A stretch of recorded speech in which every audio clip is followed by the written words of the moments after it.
Il-Prim Ministru Robert Abela ta' ċertifikat ta' falliment lilu nnifsu 10 xhur wara li l-istess Abela ħatar l-akbar kabinet fid-daqs. Dan hekk kif wara biss 10 xhur Abela għamel reshuffle sħiħ fil-kabinet, manuvri li ma tantx awguraw tajjeb b'ħafna qed jiddeskrivuhom bħala musical chairs. Is-sibt wara nofsinhar il-Prim Ministru għamel sensiela ta' laqat mal-Ministru Segretarji Parlamentari fl-uffiċċju tiegħu f'Kastilja. Jidher li Abela ma kienx baqalu għażla oħra ħlif li jneżżal il-luħut mill-ministri preżenti mid-dekasteri tagħhom minħabba li l-wirja tagħhom fl-aħħar xhur xedet l-inkompetenza tagħhom fil-qasam li nataw. Fil-fatt fost l-ewwel li tneżżaw mill-ministeri tagħhom kienu Owen Bonnici u Giulia Farrugia li 10 xhur ilu ħadu l-ġurament bħala l-Ministri tal-Edukazzjoni u tat-Turiżmu rispettivament. Post Bonnici ħaditu l-ex Ministru għall-Għawdex Justin Caruana li skont l-istess sorsi kienet qed tagħmel pressjoni kbira fuq Robert Abela biex terġa' tingħata ministeru. Caruana kienet ġiet imġela twarrab wara li kien ġie żvelat li żewġa Silvia Valletta kien biċċa waħda ma' Jurgen Fenech, tant li ulied Fenech kienu jsejħu lil Valletta anki l-Silvio. Bħalissa Fenech qed jiffaċċja akkużi ta' kompliċità fl-assassinju tal-ġurnalista Daphne Caruana Galizia.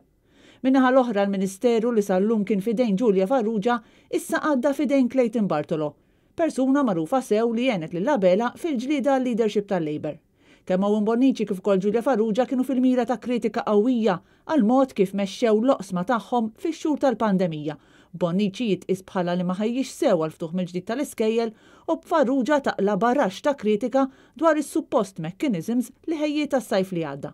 Għal Owen Bonnici inħoloq Ministeru ġdid u issa se jkun responsabbli mir-riċerka u l-innovazzjoni, filwaqt li s-Segretarjat tal-Inklużjoni u l-Kwalità tal-Ħajja se jkun promoss għal Ministeru u se jingħata lil Giulia Farrugia. Silvia Parnis tniżżel lura għal backbencher hekk kif Michael Farrugia issa ħadlu postu u se jkun Ministru responsabbli mill-anzjani. Parnis kien fl-aħbarijiet ta' spiss fl-aħħar xhur l-aktar meta eskalat is-sitwazzjoni tal-pandemija fid-djar tal-anzjani u kien batilhom roly-poly. Michael Farrugia kellu jerħi minn idejh l-enerġija li issa ingħatat lill-ex MP Laburista Miriam Dalli. Dalli se tkun responsabbli wkoll mill-miri għall-iżvilupp sostenibbli.